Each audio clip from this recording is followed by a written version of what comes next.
Ito.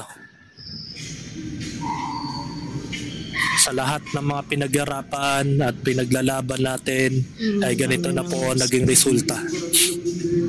Nasunog ang DPWH. Tapos may bumbero lang sa likod ng ano.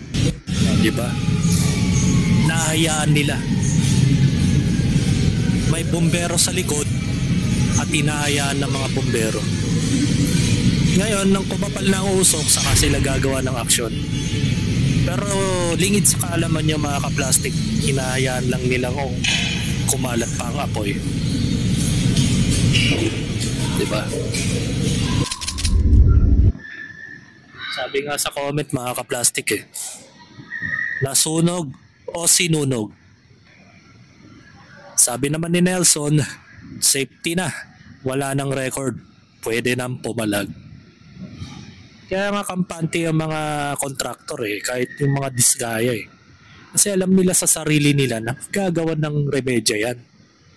Kasi sila ang rules. Sila ang pinakamakapangyarihan dito sa Pilipinas. Para limas daw lahat ng resibo at papeles ng mga ebidensya.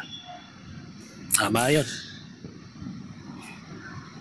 Finished na safe na mga corrupt. So nakakalungkot ito yung mga reaksyon ng mga tao after nilang makita ang actual na sunog dito sa Quezon City. Nagsusunog na ng ebidensya, galing talaga ng mga bangag admin. Sabi naman ni Ellen Pabia, wala na talagang mangyayari sa Pilipinas, kawawa ang mga simpleng mamamayan.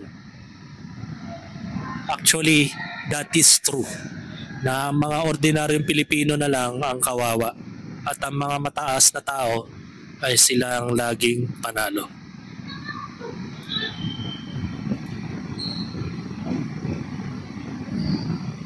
Hanap tayo ng malupitang comment. Dahil sa mga kurakot sa gobyerno, sinakripisyo ang DPWH building para sa kaligtasan ng mga mandarambong sa gobyerno. Kumbaga nagkaroon ng alay, mga kaplastic. Afterwards, nagkaroon ng alay, which is ito po yung nakita ng mga mamamayang Pilipino. So ano na lang po ang magiging reaksyon ng mga taong bayan matapos na makita ito. At sinabi pa ng netizens na may nakaparada pong 3 bombero. Kitang-kita sa video na may mga 3 bombero higit pa